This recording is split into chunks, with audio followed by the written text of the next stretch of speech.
ৰাজ্যৰ নিবনুৱাৰ বাবে আদৰ্শ বিহপুৰীয়া কৃষক মৎস্য পালনেৰে স্বাৱলম্বী হোৱাৰ নিদৰ্শন। এই মুহূৰ্তত মই আছো লখিমপুৰ জিলাৰ বিহপুৰীয়া বঙালমৰা আৰু মোৰ লগত আছে আদৰ্শ কৃষক ৰজত পাৱে। এইজন আদৰ্শ কৃষকৰ নাম ৰজত পাৱে। এনেকৈ পকী পুখুৰী খান্দি ৰজতে পালন কৰিছে থলুৱা মাছ।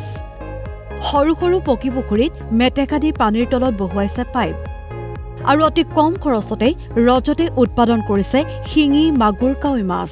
মোৰ ইয়াতে শিঙি, মাগুৰ, কাৱৈ মাছ আছে। ৰজতৰ এই মাছৰ ফাৰ্মৰ পৰাই যায় ৰাজ্যৰ বিভিন্ন প্ৰান্তলৈ। উজনি নামনিৰ লগতে ৰজতৰ মাছৰ বেছ চাহিদা আছে অৰুণাচলতো। এই পোনাটো আপোনাৰ তিনচুকীয়া, ডিব্ৰুগড়, যোৰহাট, মাজুলী, এইফালে আপোনাৰ মঙলদৈলৈকে যায়। যিসকলে জানে মানে আপোনাৰ গহপুৰ, হেলেম এইবিলাকলৈ যায়।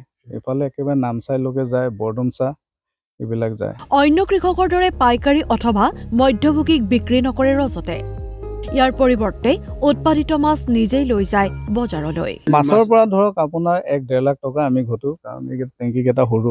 আমি ধৰ নিজেই বেপাৰ কৰোঁ, কাৰণ কোনোবা লোকেল মানুহক লাগে, কেতিয়াবা নিজৰ চেণ্টাৰত অলপ জেগা আছে, তাতো সময় বুজি আমি কেজি উলিয়াব পাৰোঁ তেনেকৈ।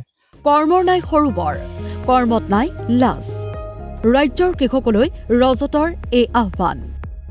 পুখুৰীত অইন প্ৰজাতিৰ মৎস্য পালন নকৰি কিয় শিঙি, মাগুৰ অথবা কাৱৈ মাছ পুহিছে তাৰো আছে বৈজ্ঞানিক কাৰণ। তাৰমানে অকল খেতি কৰিলে নহ'ব, খেতি কৰি পেলাই মাৰ্কেটখন দখল কৰিব পাৰিব লাগিব, তেতিয়াহে আয় উপাৰ্জনটো বেছি হ'ব। এতিয়া আমাৰ খেতিয়কসকলে খেতি বহুত কৰে, সময়ত মাৰ্কেটটো চাই নলয় বা মাৰ্কেটলৈ নিজে যাবলৈ লাজ কৰে, যাৰ কাৰণে তেওঁলোকে যিমান পাব লাগে সিমানখিনি নেপায়। মাছৰ উপৰি পোনাও উৎপাদন কৰি ৰাখিছে আদৰ্শ কৃষক ৰজতে। থলুৱা মাছ পুহিবৰ কাৰণে বহুত এটা সুবিধা আছে।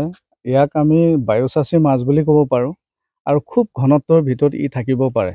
কাৰ্পফিছে পানীৰ তলত উশাহ নিশাহ লোৱাৰ কাৰণে অধিক যদি পুখুৰীত কাৰ্পফিছ দিয়া হয় তেতিয়াহ'লে অক্সিজেন ডেফিচিয়েঞ্চি আহে, মাছ ডাঙৰ নহয়, হয়তো আধা বয়সত মৰি যাব পাৰে। কিন্তু আমাৰ লোকেল থলুৱা মাছবিলাকে সদায় পানীৰ ওপৰত উশাহ নিশাহ লয়, সেইটোৰ কাৰণে বায়ুচাচী মাছ বুলি ক'ব পাৰি। গতিকে পানীৰ তলত ই বিশেষ উশাহ নিশাহ নলয়, বাহিৰত ওলাই উশাহ নিশাহ লোৱাৰ কাৰণে কম ঘনত্বত ইয়াক পুহিব পাৰে। গতিকে সেইটোৱেই বিজ্ঞান।